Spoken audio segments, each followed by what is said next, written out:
con eso y hoy vamos a ver la arquitectura de los 3 niveles. Entonces voy a compartir mi pantalla.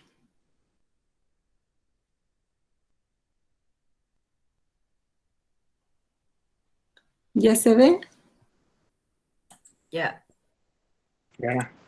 ¿Ya?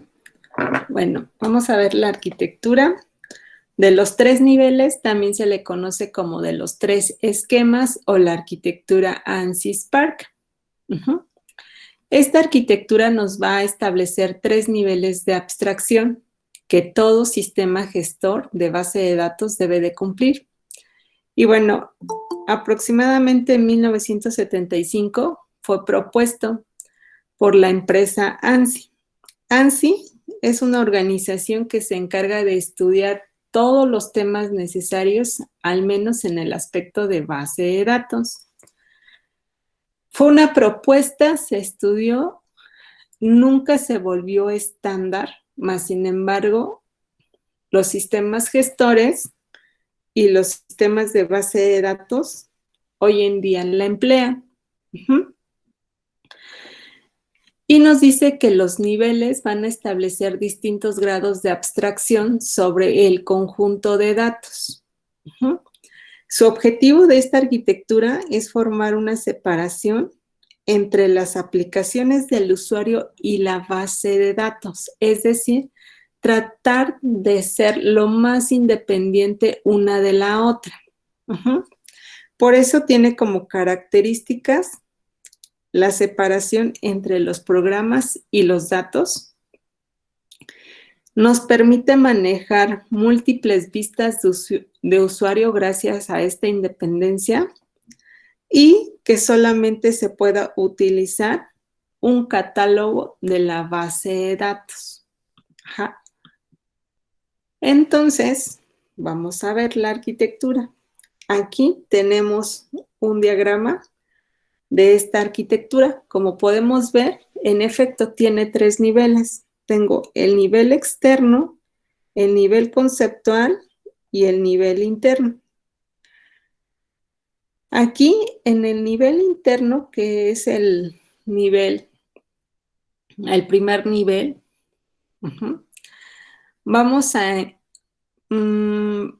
encontrar para cada uno de nuestros usuarios que hagan o que tengan la necesidad de datos. Karel, perdone. Ahí está Karel. Sí, es que quiero, ¿cómo le digo? Ahorita estoy en el teléfono y me quiero cambiar, me quiero meter a la computadora, pero Okay. usted me quitó de la computadora antes de cerrar la sesión aquí. Ok, entonces te doy aquí acceso y ya sales en la otra cuenta. Sí. Ok.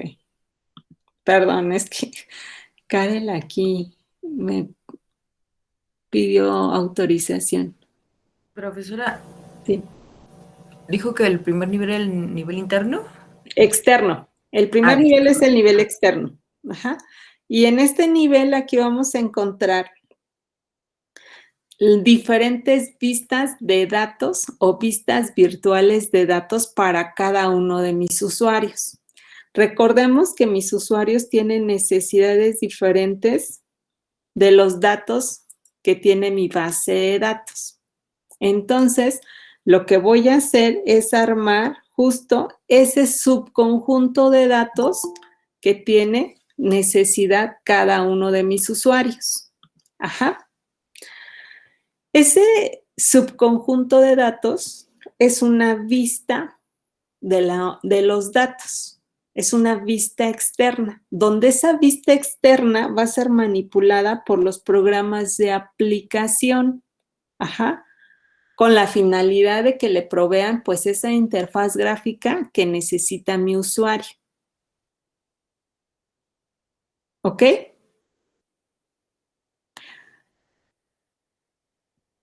Sí.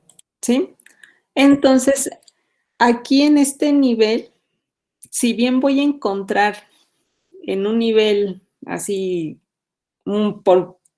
muy arriba, los usuarios, voy a tener los usuarios finales, porque ellos son los que necesitan, pues, hacer las peticiones.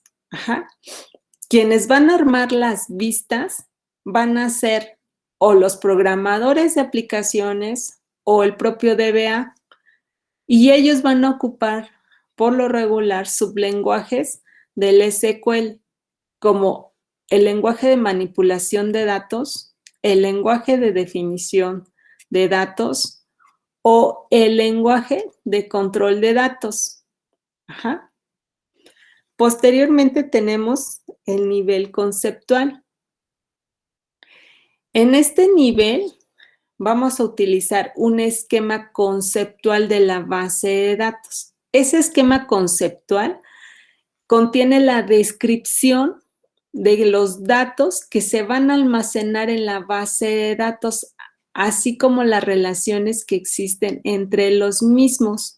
Aquí vamos a identificar las entidades o los objetos, las características que describen a esos objetos y las relaciones que hay entre esos objetos. Podemos especificar las restricciones que puedan tener estos datos. Ajá. Posiblemente, pues también las reglas que nos permiten la integridad de los datos. ¿Ok? Este esquema conceptual, ajá, nos va a proporcionar un soporte al nivel externo, porque gracias a esta estructura que va a definir la base de datos, voy a formar las vistas de datos para mis usuarios. Uh-huh. Entonces, a partir de este esquema conceptual, es como yo voy a encontrar o voy a armar esas vistas, ya sea de datos o vistas virtuales. Ajá. Entonces, por ejemplo, yo aquí tengo en un esquema conceptual una estructura de mi base de datos, un pequeño fragmento. Ajá. Yo voy a necesitar posiblemente para un usuario N la edad. Físicamente no tengo ese dato aquí en mi tabla de alumno, por ejemplo. Necesita la edad de los alumnos. Como yo no la tengo, yo tengo que hacer lo posible en el nivel externo por proveerle ese datito a ese usuario. Ajá. Entonces, ¿qué es lo que voy a hacer? Ah, si tengo la fecha de nacimiento y conozco la fecha actual, pues puedo hacer un cálculo entre ellos para proveerle a ese usuario que necesita la edad, pues ese datito. ¿Ok? Por eso se dice que el nivel conceptual es el soporte del nivel superior. ¿Ok? En el nivel conceptual, para tener esta estructura de la base de datos, vamos a necesitar un modelo de datos. Ese modelo de datos va a ser de representación o de implementación. Ajá. En nuestro caso, por ocupar un sistema gestor de base de datos relacional, pues vamos a ocupar un modelo de datos relacional. Ajá. En este nivel interactúa el diseñador de base de datos, porque es quien va a armar la estructura. Ajá. Posiblemente es el que se encargue de implementar esa estructura en el sistema gestor. El propio DBA, ajá, necesita conocer la estructura porque posiblemente él es el que arme también parte de las vistas de mis usuarios. Ajá.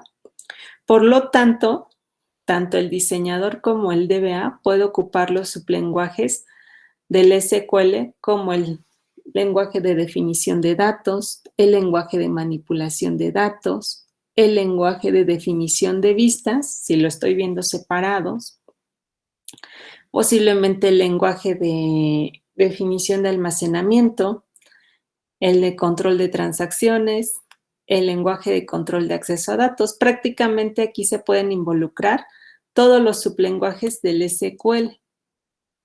¿Ok? Sí. ¿Sí? Sí. Y ya en el nivel inferior tenemos el nivel interno. Y en este nivel se va a utilizar un esquema interno o un esquema físico, en donde nos va a describir cómo realmente están almacenados físicamente los datos en el medio de almacenamiento. Por lo tanto, aquí se va a cubrir la implementación física de la base de datos, la cual se va a necesitar para las ejecuciones de las transacciones, posiblemente en tiempo, en el almacenamiento. Por eso aquí se va a tomar en cuenta las estructuras de datos y la organización de los archivos que se van a utilizar para hacer ese almacenamiento de los datos. Aquí es donde se van a emplear los métodos de acceso, en donde puede utilizarse pues diversas técnicas de gestión de archivos y posiblemente para la extracción de los datos. Entonces, como ejemplo, para que lo podamos visualizar de una mejor manera, pues a lo mejor en este nivel se va a preocupar por emplear técnicas de cifrado, por ejemplo. Se puede ocupar de la creación de los índices para agilizar las búsquedas. Se puede describir los registros para el almacenamiento. Puedo especificar los tamaños de las páginas. Puedo indicarle cuántos bloques tiene cada página, de qué tamaño van a ser los bloques. Por ejemplo, eso es lo que realmente va a ser el esquema interno, ver cómo se van a almacenar físicamente ya los datos. ¿Ok?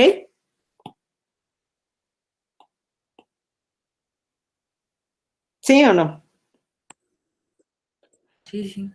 Esta arquitectura justo tiene la característica, como habíamos mencionado, de la independencia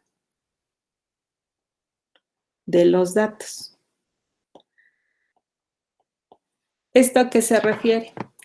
Bueno, se refiere a que cuando yo tengo que modificar un nivel dentro de mi arquitectura, no tengo por qué hacer cambios en un nivel superior. ¿Ok? Por lo tanto, yo voy a tener aquí, en esta arquitectura, dos tipos de independencia. La independencia lógica con respecto a los datos y la independencia física con respecto a los datos. La física, ¿qué quiere decir? Yo voy a hacer un cambio aquí, en el esquema interno, pero no va a tener que afectarle para nada al nivel conceptual, es decir, a la estructura de mi base de datos, y mucho menos tiene que afectarle al nivel externo, a mis vistas de usuario. Una independencia lógica quiere decir que yo voy a hacer un cambio en el esquema conceptual y no tiene por qué pegarle al nivel externo, a las vistas de mis usuarios, y pues mucho menos a lo que es el esquema interno. ¿Ok?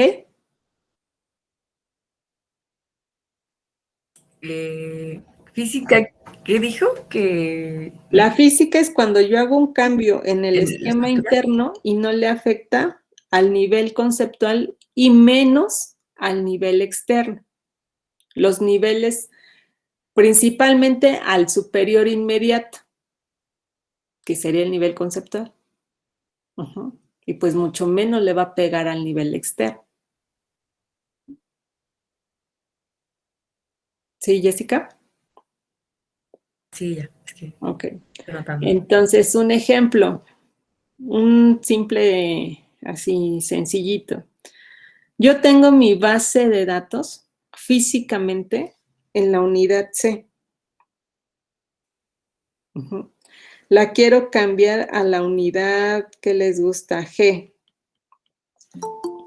Pregunta, ¿la estructura de mi base de datos cambia? No. No, no cambia. Sigue siendo la misma. Supónganse que esta es la estructura de mi base de datos. Ajá. Donde yo tengo el objeto alumno, el objeto asignatura, alumno asignatura, lo que nosotros hicimos en alguna ocasión, tenemos el identificador, su tipo de datos, su longitud, ajá, al igual para nombre, para fecha de nacimiento y así para cada uno de los datos de cada una de mis tablas. Ajá. Está así, llave primaria, llave foránea, casi como ustedes lo pueden ver. Ajá. Entonces, si yo quiero cambiar de lugar mi base de datos, la estructura de mi base de datos no va a cambiar. Mis datos siguen estando igual, idénticos. Por lo tanto, no le pega el nivel conceptual. No le va a pegar a esas vistas que yo diseñé para cada uno de mis usuarios. No van a cambiar mis aplicaciones. Van a seguir igual.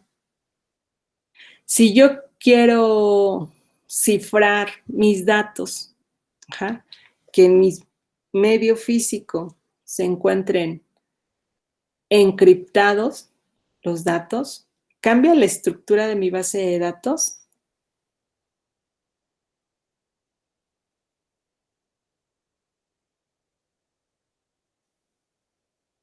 ¿Va a cambiar la estructura de mi base de datos, chicos? ¿Sí qué, perdón? Si yo cifro mis datos, cifro lo que tiene mi base de datos. Ah, no, no debe de cambiar. No, para nada. ¿La va a cambiar? No, No, solo no es- va a cambiar, sigue igual. Si yo creo físicamente un índice a lo mejor para agilizar las búsquedas, ¿no? ¿Va a cambiar la estructura de mi base de datos?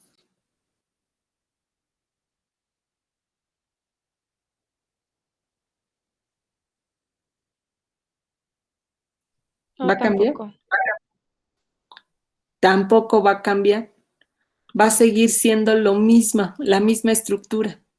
No cambian tampoco mis vistas de usuario, no cambian mis aplicaciones. ¿Estamos de acuerdo? Ok. Sí,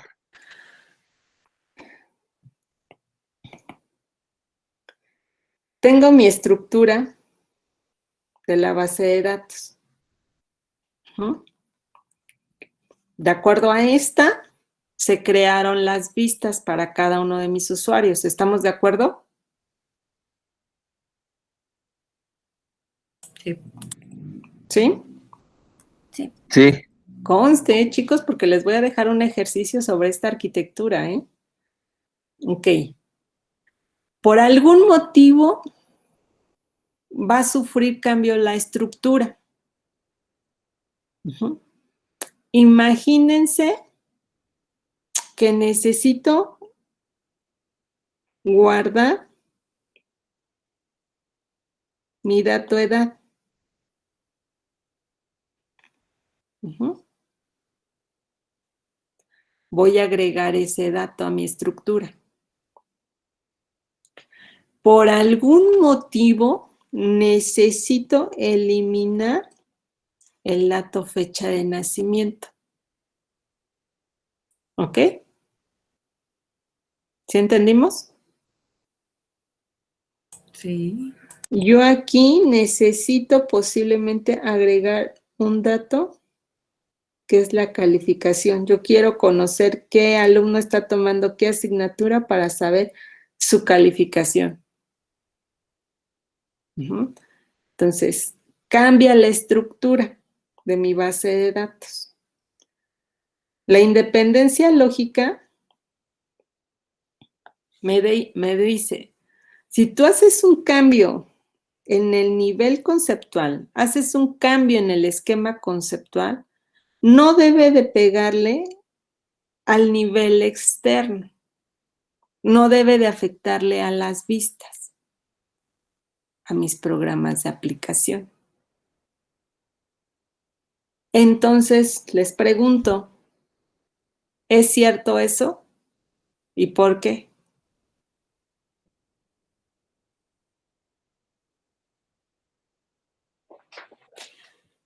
¿Quién más dice algo? Pues no sé, yo digo que no. La fecha al menos, pues, bueno, se ve cuando nada, se ve su, bueno, su fecha de nacimiento, ¿no? Y ya si pone de edad, pues ya nada, se ve su edad y pues sería más fácil que ver su fecha de nacimiento y pues en la calificación nada más es algo extra.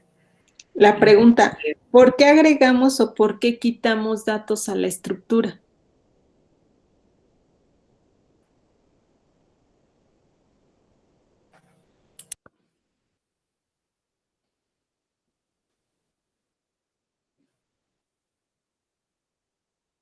Por una necesidad. Porque hay una necesidad, en efecto. Hay usuarios que posiblemente necesitan esos datos o que ya no los necesitan. Y quedamos que las vistas de datos se están formando partiendo de esta estructura de la base de datos. Si posiblemente este usuario 1 necesita el nombre de mi alumno, el nombre de mi asignatura, pero a lo mejor él necesita también la calificación. A lo mejor en un inicio yo lo puse como un derivado. A lo mejor lo calculé por algún motivo. Pero en un futuro ese usuario necesita que sí se guarde ese dato en la base de datos. Por eso cambia esta estructura. Si cambia esta estructura, entonces, ¿qué va a cambiar? Pues justo esa creación de la vista. Voy a tener que hacer un cambio en el programa de aplicación que le provea esa interfaz a mi usuario, porque a lo mejor en un momento dado solamente era un pequeño formulario que tenía 2 datitos. Ese programa de aplicación va a cambiar porque le voy a agregar otra cajita en donde se va a visualizar la calificación. Entonces sí va a cambiar, pero va a cambiar solamente para algunos usuarios, no para todos, no para todas las vistas, solamente aquellas vistas que necesitan ese dato o que ya no necesiten esos datos. ¿Sí me explico?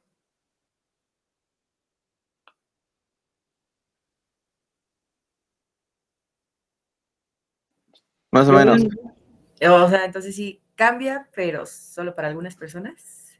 Exacto, solo para aquellas personas que lo necesitan.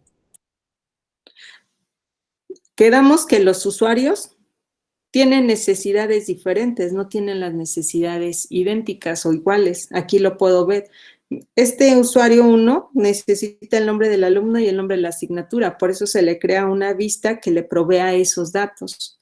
Este usuario 2 necesita el nombre del usuario y la edad, solamente es lo que va a ver. El usuario N posiblemente necesite el nombre de la asignatura. Solamente eso es lo que va a ver. Cada usuario ve solo un subconjunto de datos de la base de datos, no ve toda la base de datos. Por eso se crean las vistas.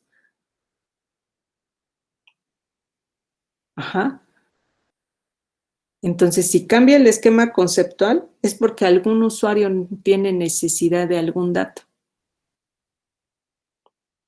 Entonces, si al inicio estaba de esta manera, después tiene necesidad de otros datos, bueno, pues va a cambiar posiblemente la estructura porque estoy agregando esos datos. Si en un inicio mi programa de aplicación, como les decía, tiene un formulario nada más de N cajitas para que pueda introducir o para que pueda ver los datos y necesito más datos, pues le voy a agregar entonces más cajitas. Sufren mis programas de aplicación. Si necesita menos datos, bueno, pues los voy a quitar, ¿no? modifico la vista, modifico los programas de aplicación que les va a proveer pues esos datos a mis usuarios. Entonces, si mi independencia lógica me dice, tú cambias la estructura y no le afecta al nivel externo, pues me estoy dando cuenta que sí le afecta. No en su totalidad, pero sí le llega a afectar. ¿Ok? Sí.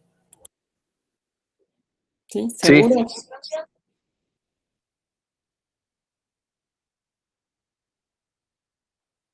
Pregunta. A ver, vamos a ver a alguien que no ha participado. Brandon, Iraki Brandon. ¿Estás ahí, Iraki? Sí, maestra. Ok. Entonces, desde tu punto de vista, ¿cuál es más fácil de lograr? ¿La independencia física con respecto a los datos o la independencia lógica con respecto a los datos?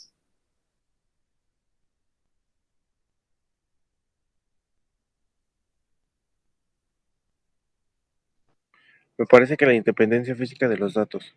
Ajá, es más fácil de lograr la independencia física, porque al final si yo hago un cambio en el medio de almacenamiento, en cómo se va a guardar, los datos, pues no le va a afectar al nivel conceptual y pues mucho menos al nivel externo.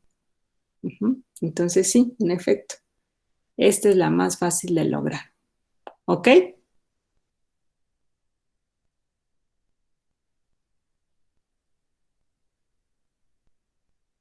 Sí, no, díganme algo, chicos. Ah, yo pensaba que estaba hablando con el compañero. No, chicos, dije chicos, chicos. Ok. Bueno, entonces sí, ¿quedó claro la arquitectura? Sí. Ok.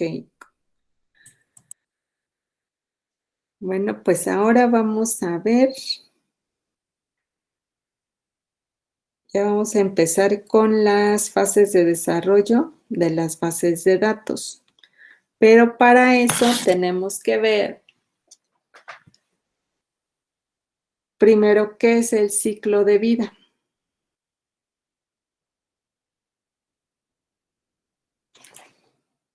Y yo les pregunto qué es el ciclo de vida.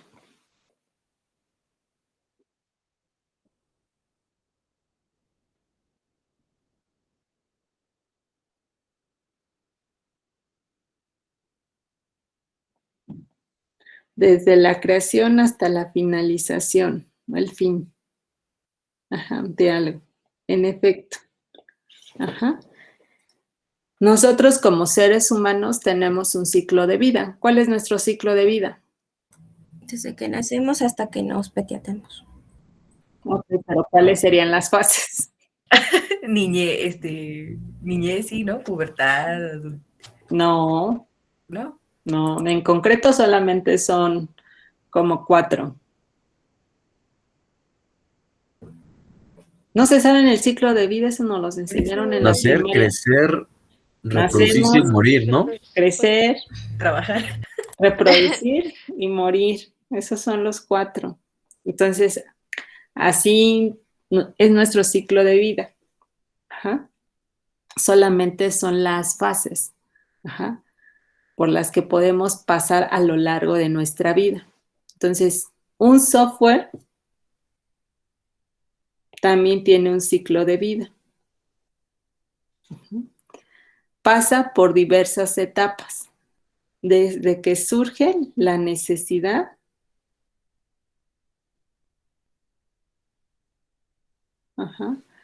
hasta que ya está funcionando. Un software nunca muere, simplemente deja de satisfacer las necesidades para las que fue hecho.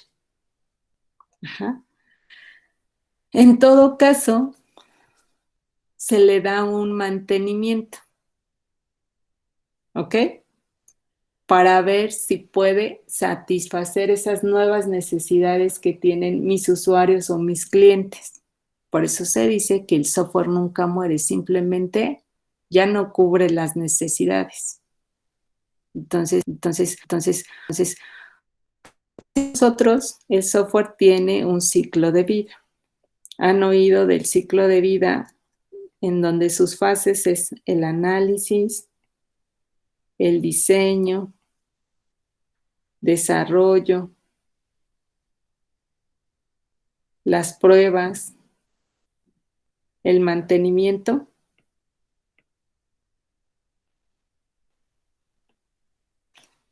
¿Han escuchado esas fases?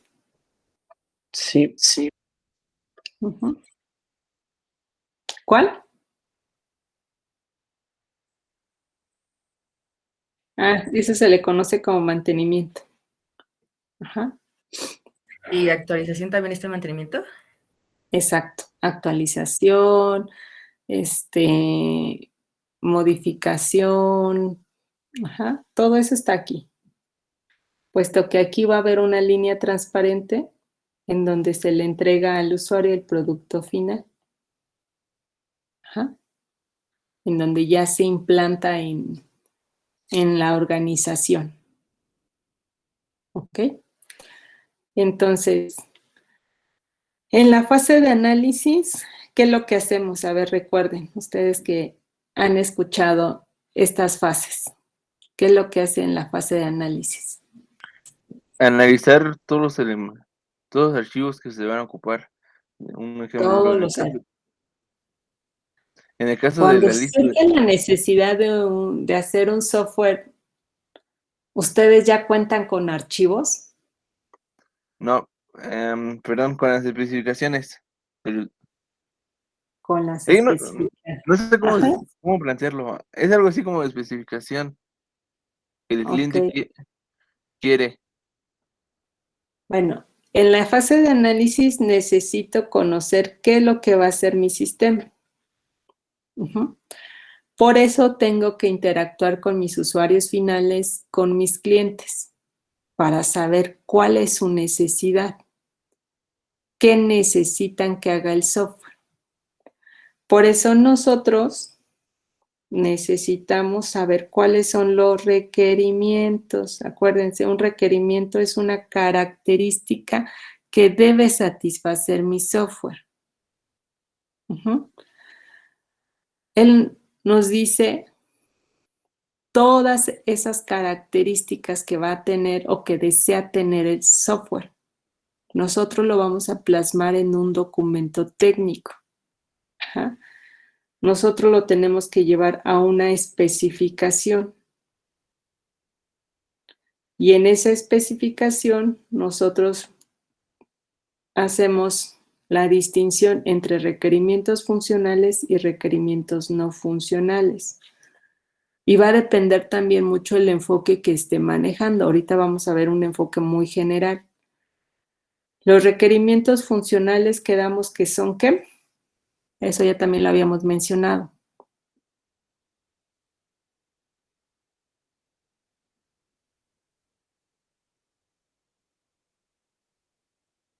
¿Cuáles son los requerimientos funcionales?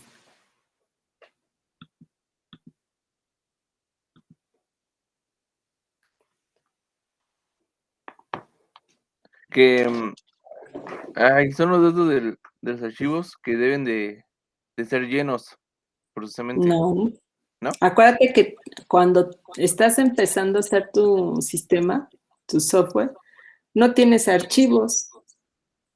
Puedes recolectar los reportes, los informes, eso sí, para que a lo mejor si vas a automatizarlos, pues los respetes, hagas pues uso de los datos que se están manejando, ¿no? Ahí. Por eso acuérdense de forma muy general. Entonces, Okay. ¿qué es un requerimiento funcional? Eso ya lo habíamos comentado cuando vimos los usuarios de las bases de datos. ¿Qué son los requerimientos no funcionales? A ver, ¿quién me dice? Los no funcionales son las limitaciones, como el color, el tiempo de respuesta, disponibilidad. Exacto. Los requerimientos no funcionales son las restricciones, son las limitantes que yo debo de tomar en cuenta para que mi sistema funcione correctamente, como dijo su compañero. A ver, yo quiero efectuar una operación en mi sistema. ¿Cuánto tiempo va a tardar mínimo? ¿Cuánto tiempo va a tardar máximo? Yo necesito que la interfaz gráfica predomine el color azul. Esas son las restricciones que voy a tomar en cuenta. Entonces, cuando desarrolle mis interfaces gráficas, debo de hacer caso del color que me están diciendo. Ah, bueno, ¿sabes qué? Necesito que el protocolo de comunicación sea XYZ. Ah, bueno, pues ese protocolo es el que voy a tomar en cuenta para la implementación, ¿no? Son requerimientos no funcionales. Entonces, ¿cuáles son los requerimientos funcionales?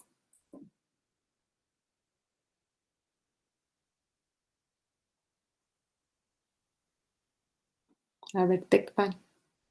Son los que van a resolver las como características o problemáticas de lo que se tiene que automatizar o hacer el proceso.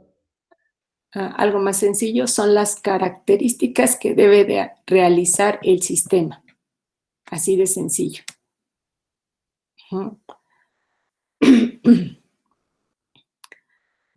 Para plasmar la especificación, hay veces que ocupamos de técnicas visuales o técnicas gráficas. Ajá. Por lo regular, nosotros ocupamos la técnica UML, el lenguaje unificado de modelado. Ajá. ¿Se han escuchado del UML? Sí. ¿Sí? Bueno, ese lenguaje nos provee una gama de diagramas para que justo podamos visualizar cómo va a funcionar, cómo está interactuando cada parte de nuestro sistema. Entonces, en la fase de análisis yo puedo ocupar esta técnica en específico, pues diagramas de actividades, diagramas de casos de uso, ajá. Incluso puedo ocupar el diagrama de componentes para plasmar mi arquitectura, en combinación con el diagrama de despliegue, posiblemente. Solo para poder responder qué es lo que va a hacer mi sistema. ¿Ok? Si yo ya termino esto, todas estas actividades, de forma general, podría yo pasar al diseño. Y para hacer el diseño necesito responder a la pregunta de cómo lo voy a hacer. Ajá. Y también necesito ocupar la técnica UML para reflejar el funcionamiento ahora sí de mi sistema. Aquí puedo ocupar el diagrama de clases, el diagrama de estados, el diagrama de secuencias, el diagrama de objetos, el diagrama de paquetes. Ajá. Para que yo muestre ya cómo va a funcionar ese sistema. Si yo ya lo tengo todo representado, ajá, con esta técnica, podría pasar al desarrollo. Ya nada más hago uso de lenguajes, de programación o de herramientas que me permitan, pues, marcar la funcionalidad ya de mi sistema.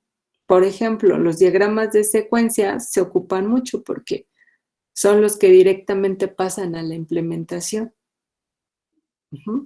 Termino todo lo que es el desarrollo y entonces pasaría a la fase de pruebas. Es decir, voy a ir probando cada elemento que integra mi sistema o ya mi sistema por completo. Si este fue satisfactorio, entonces se le está entregando ese software a mi cliente, se hace la implantación en su organización o en donde se tenga que hacer. Pasa un tiempo y entonces posiblemente se necesita dar mantenimiento. Ajá, tengo que revisar si funciona correctamente. Tengo que ver si aún satisface todas las necesidades de mi cliente. En caso contrario, pues tengo que hacer algún cambio, alguna modificación. Entonces, prácticamente ese es el ciclo de vida de un software. Hoy en día, hacen una abstracción de este ciclo de vida clásico y lo llevan pues a otros tipos de ciclo de vida, que ustedes también lo conocen, que a lo mejor nosotros lo conocemos como modelos de proceso. No sé si conozcan, han escuchado el modelo en cascada, el modelo en espiral, el modelo en V, el modelo desarrollo rápido de aplicaciones, el incremental, el ensamble por componentes, el prototipado. ¿Los han escuchado? Entonces, justo hacen esa abstracción de este ciclo de vida clásico y ellos proponen una forma de poder manejarlo, ya que que es el clásico, que es el lineal secuencial, es muy estricto. Me dice, tú tienes que terminar todo tu análisis para que comiences al diseño. Terminas todo el diseño y entonces pasas al desarrollo. Terminas todo el desarrollo y pasa a las pruebas. No puedes quedarte a medias en el análisis y pasar al diseño. No lo puedes hacer. O si tú encuentras un error en el diseño, entonces tengo que regresar porque a lo mejor se originó en la fase de análisis. No se puede. Con tu error te tienes que ir, ahora sí que trayéndolo hasta que termines la fase de pruebas. Y ahí es donde va a tronar y entonces otra vez te tienes que regresar. Entonces, cada uno de estos modelos de proceso hacen la abstracción de este ciclo de vida y ellos proponen una forma para poder manejarlo. Hay veces que cada uno de estos te da recomendaciones sobre las tareas o las actividades que vas a hacer por cada una de las fases, puesto que el ciclo de vida en ningún momento te está diciendo cuáles son las actividades, cuáles son las tareas en concreto que vas a hacer para pasar de fase en fase. El ciclo de vida de nosotros, por ejemplo, en cada una de nuestras fases, no nos dice qué vamos a hacer para pasar a una siguiente fase. ¿Estamos de acuerdo? ¿Cómo pasamos de la fase de nacer a la fase de crecer? No nos dice. No nos dice qué vamos a hacer. Solamente es eso, nos marcan las fases en términos generales. En cada una de esas fases puede haber un sinfín de actividades. Entonces aquí pasa algo muy similar. Solamente nos están proponiendo cómo manejar esas fases del ciclo de vida para cada uno de estos modelos. Nos deja como que un poco de libertad para ver esas actividades y esas tareas. Por eso surgen lo que se conoce hoy como metodologías. Porque una metodología, sí es muy estricta. Sí nos está diciendo justo qué es lo que debemos de hacer, qué es lo que podemos ya ocupar.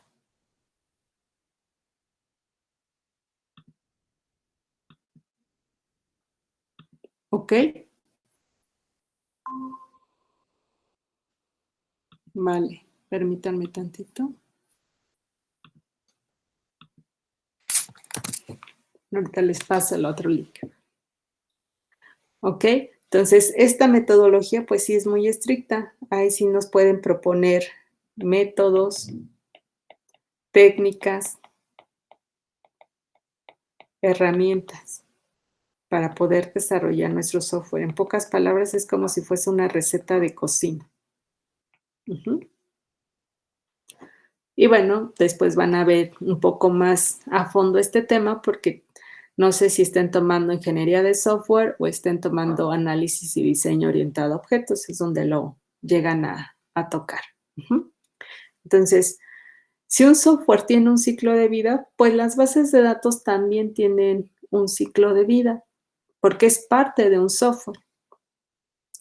Justo en esta fase, nosotros detectamos que necesitamos datos y que esos datos se necesitan guardar. Identificamos que necesitamos una base de datos y puedo empezar a armar una primera estructura de mi base de datos para que yo, en este caso, ocuparía un modelo de alto nivel. Ya que lo tengo, cuando pase a la fase de diseño, si bien todo mi software también voy a ver cómo se va a hacer, en cuanto a la base de datos, yo tengo que ver cómo se va a implementar. Por eso tengo que armar esa estructura para la implementación. Voy a ocupar un modelo de datos de representación e implementación. Ya que lo tengo, entonces prácticamente lo implemento en el sistema gestor. Ya que lo tengo, mi base de datos, pues lo llevo a las pruebas. Ver si realmente está guardando los datos que se necesitan. Este es un panorama en el que nosotros podemos ver que en efecto este ciclo de vida contiene lo que es el desarrollo total de mi software, que puede ser un sistema de base de datos. Pero como les dije, lo que nos preocupa son las fases de las bases de datos. Por lo tanto, vamos a verlas. A ver, permítanme tantito.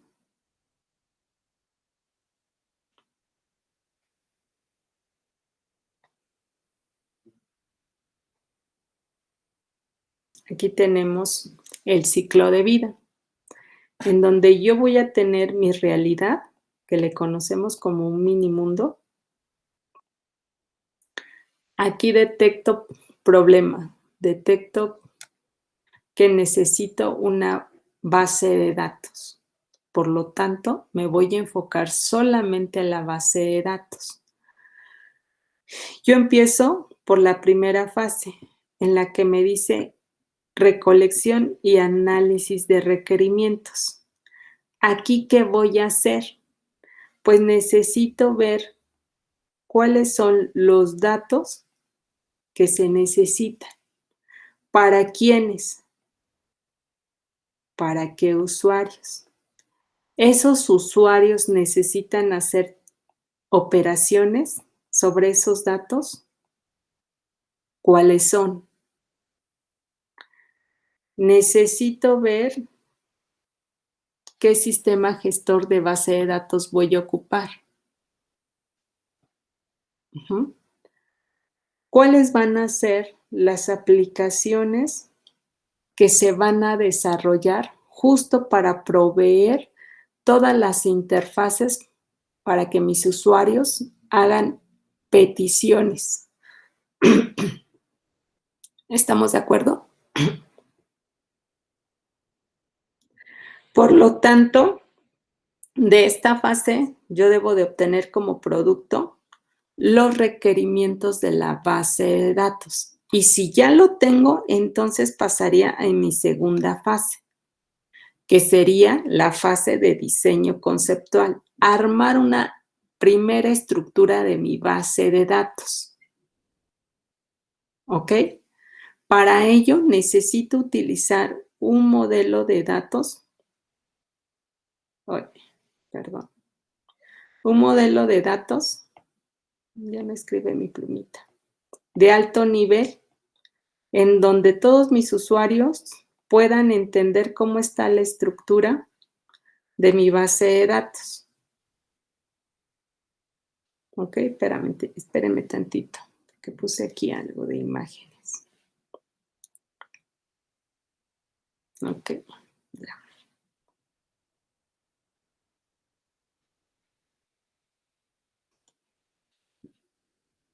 Ya ven mi pantalla, ¿no? Entonces, ocupo un modelo de datos de alto nivel. En nuestro caso vamos a ocupar el modelo entidad-relación, porque ese es el que me va a proveer de conceptos básicos sencillos para armar la estructura de la base de datos, para que mis usuarios puedan entender esa organización. Ajá. Por lo tanto, de esa fase yo necesito obtener el esquema conceptual de mi base de datos. Ya que lo tengo, entonces ahora sí podría pasar a mi tercera fase, que es el diseño lógico. Para esta fase, yo voy a ocupar un modelo de datos de representación o implementación. Ajá. Es decir, necesito ver el sistema gestor que voy a ocupar y ver cuál es el modelo de datos que utiliza para armar la estructura de mi base de datos. Por lo tanto, como nosotros sabemos, ocupamos un sistema gestor de base de datos relacional. Por lo tanto, el modelo de datos de representación e implementación es el relacional. Con este modelo voy a poder armar la estructura de la base de datos. Y esa estructura, pues se le conoce como el esquema lógico de la base de datos. Les mando aquí el link, perdón, antes de que se me acabe el tiempo, ya que me quedan poquitos minutos. ¿Ok? Entonces, mejor de una vez nos pasamos a la otra conexión para que no haya problema. Cuarta fase, yo le voy a poner aquí 3.1, que va a ser la fase de refinación, porque yo tengo que revisar ese esquema lógico para ver si no hay alguna anomalía, porque posiblemente pueda haber una redundancia mal controlada y que pueda posiblemente estar provocando inconsistencia en los datos. Entonces, por eso tengo que pasarlo por refinación. Esa refinación nosotros le conocemos como el proceso de normalización.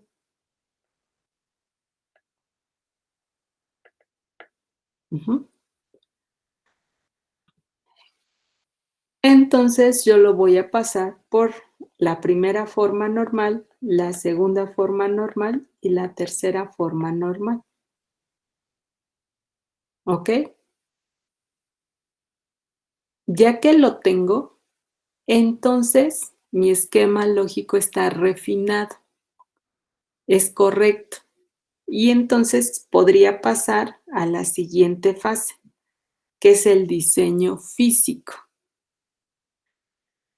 En nuestro caso, va a ser la implementación ya en el sistema gestor, con ayuda de las sentencias, bueno, del lenguaje SQL. Pero todavía hay más en esa fase de diseño físico. Porque como su nombre lo indica, tiene que ver con el medio de almacenamiento. Cómo están organizados los datos, físicamente. Sí, a lo mejor yo necesito, pues, delimitar tamaños de bloques, de páginas, de la memoria. Pero bueno, nosotros no lo vemos a tan bajo nivel. A lo más que llegamos, les digo, es un poquito más arriba, en donde, pues, si ya lo estoy implementando, en donde yo tengo el esquema interno de la base de datos con ayuda de las estructuras del lenguaje SQL, pues entonces tengo que considerar las cargas de trabajo que se va a hacer hacia la base de datos, ver que el rendimiento de mi base de datos sea bueno. Y posiblemente yo tenga que optimizar las consultas que esté efectuando para proveerle esos datitos a mis usuarios.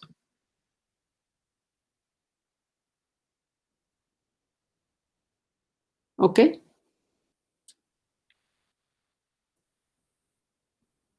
¿Sí o no? Sí. Ok. Cuando llego a esta fase, ¿están de acuerdo que ya tengo mi base de datos? Ya está hecha. Ya tiene la estructura de cada uno de sus archivos. Ya vi que está bien. Vi que el rendimiento de mis consultas son satisfactorios. Ya lo probé, le di un select asterisco from tabla 1. Imagínense. Es bueno el rendimiento, está bien. Ya quedó. Y entonces ahora ustedes, ¿qué creen que nos haga falta?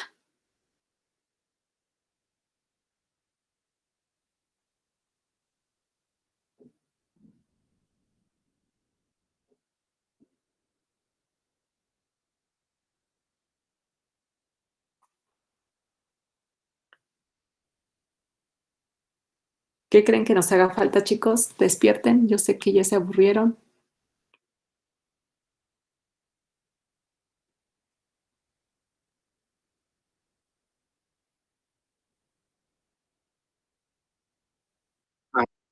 Como que ni idea. ¿Qué creen que nos haga falta? Si aquí identificamos quiénes van a utilizar la base de datos, qué datos necesitan, qué operaciones se van a hacer, ya armamos la estructura de la base de datos a nivel conceptual, ya desarrollamos la estructura en un modelo de representación, ya obtuve el esquema lógico de mi base de datos, ya lo refiné, ya la estoy implementando, ya la tengo, y entonces ahora, ¿qué faltaría? ¿Ocuparla en un programa? Todavía no se van a pagar porque todavía no está terminada.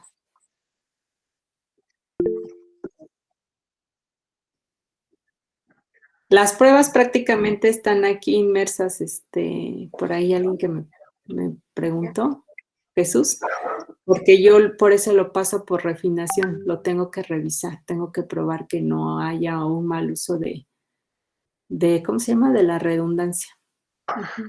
¿Implementarlo en un programa? Ya lo hice, ya lo tengo, aquí está, en un sistema gestor de base de datos, ya lo tengo, aquí está, ya tiene datos. Ya está mi base de datos, ya tiene todas las estructuras, ya está todo. Tiene valores, si ustedes quieren. Acuérdense que el estado de la base de datos varía con el tiempo. Ajá. En un tiempo 0 puede ser que esté vacía, en un tiempo 1 puede ser que ya tenga datos más. Todo va a depender de cómo los usuarios estén interactuando con la base de datos. Pero en un inicio está vacía, solamente tiene la estructura, nada más tiene las tablitas, pero se encuentran vacías.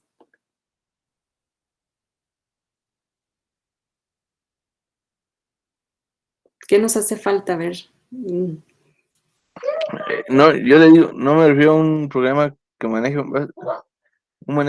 un programa de base de datos, un programa que necesite guardar archivos y así. No.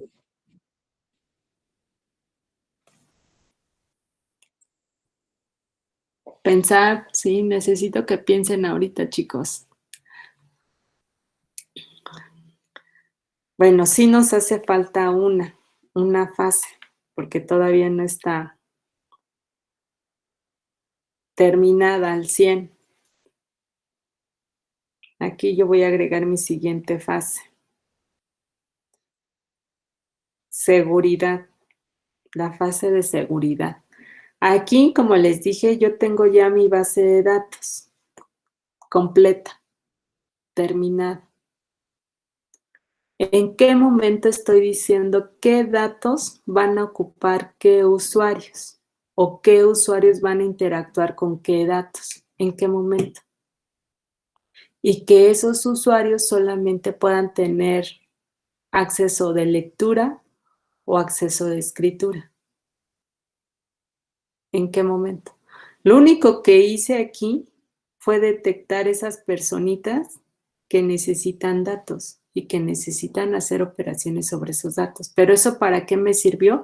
Pues para empezar a armar la estructura de la base de datos. Pero en ningún momento les estoy asignando a mis usuarios el acceso sobre esos datitos que yo identifiqué. Por eso tengo una quinta etapa, una quinta fase, que es la de seguridad. Si ya tienes tu base de datos, pues entonces vas a tener que regresarte a la primera fase porque ahí detectaste los usuarios que van a tener que interactuar con qué datos. Y eso te va a servir para poder establecer los permisos de acceso.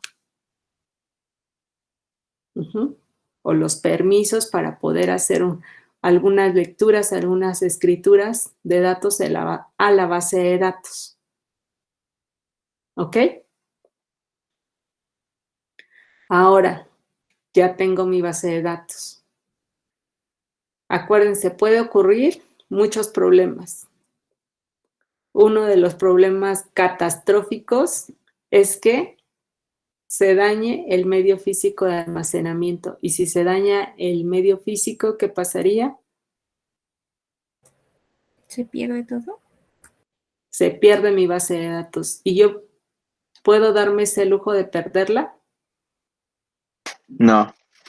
No, efectivamente. Lo que pasó en el banco, ¿no? En los últimos días que estaban mencionando que sufrieron fallos, ¿no? Entonces, en esos fallos, bueno, se pudieron suscitar muchas cosas, pero ellos no pueden agarrar y darse el lujo de decir, ya no tengo datos, ya no tienes dinero. O sabes que el dinero que tú tenías, pues creo que tenías porque ya fue modificado y ahora tienes menos de lo que tenías, ¿no? O ya ni tienes. No se pueden dar el lujo de perder esos datos en su totalidad. Entonces, ¿qué tengo que hacer?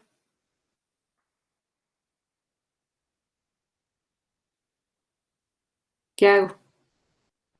Copia de seguridad. Exactamente. Tengo que crear las copias de seguridad de mi base de datos. Y para ello, pues igual, se va a definir ciertas políticas. ¿Cuáles son los datos que realmente importan? ¿Cuáles son los datos que sí necesito respaldar? ¿Para qué? Para evitar que tenga un medio de almacenamiento idéntico. ¿Lo puedo hacer? Es válido, pero implicaría costo. Y posiblemente si no lo tengo, ¿qué voy a hacer? Por eso tengo que ver cómo se van a generar esas copias de seguridad, cada cuánto también. Y ahora sí, ya está mi base de datos terminada. ¿Ok? La copia de seguridad, así como WhatsApp, ¿no? Que nosotros asignamos cada cierto tiempo cuando se debe respaldar y así. Ya para cuando Exacto, cambiemos de teléfono, se recupere todo. exacto. Es así como su WhatsApp o el Telegram, algunos chats, ¿no? Que les dicen, ¿quieres respaldar sus conversaciones? O tan solo también las fotografías en su celular, ¿no? ¿Quieren respaldarlas en la nube? Y ya les dicen, ¿no? Tienen un límite en la nube, pero bueno, le pueden decir cada cuánto quieren estar actualizando pues su espacio que tiene, ¿no? Entonces es algo muy similar. Aquí en base de datos necesitamos respaldarla. ¿Ok?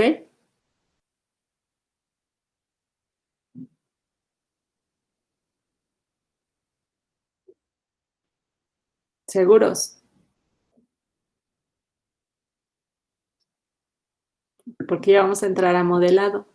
Nuestra siguiente clase ya es entrar a lo que es el modelo entidad-relación. En la mayoría de los problemas yo les voy a dar los requerimientos de la base de datos. Si ya lo tenemos, ustedes van a pasar a la fase de diseño conceptual para que obtengan el esquema conceptual en el modelo entidad-relación. Ahora aquí también hay algo importante. Si yo ya tengo el entidad-relación, para que no haga desde cero el esquema lógico de mi base de datos, entonces puedo yo ocupar este esquema conceptual como tal para poderlo obtener. Hay un método que se le conoce como el método de los 7 u 8 pasos, que es una receta de cocina literal, para poder hacer esa transformación y tratar de evitar la fase de refinación por tiempo. Cuando ustedes están ya realmente haciendo una base de datos, no sé por qué, pero siempre omiten esta fase. Se pasan directamente de los requerimientos al diseño lógico, armar su estructura de la base de datos en el modelo relacional. Por eso puede haber muchos problemas y ahí sí es necesario a fuerzas, así como se escucha, pasarlo por el proceso de normalización para que ustedes la hagan. Porque en muchas de las ocasiones les digo, solamente del 1 al 3 pasan, se olvidan de la refinación, el esquema lógico lo implementan en el lenguaje SQL, tienen su base de datos, ya hasta guardan valores y todo, y es ahí donde detecto que está mal, es incorrecta su base de datos, porque les está generando mucha redundancia, porque a lo mejor hay alguna inconsistencia, les falta datos, los tipos de datos no son los adecuados, qué sé yo. Entonces, tratar de evitarlo. Entonces, aunque digan, en la entidad de relación no sirve, sí sirve. Y eso les puede ahorrar mucho tiempo y mucho trabajo.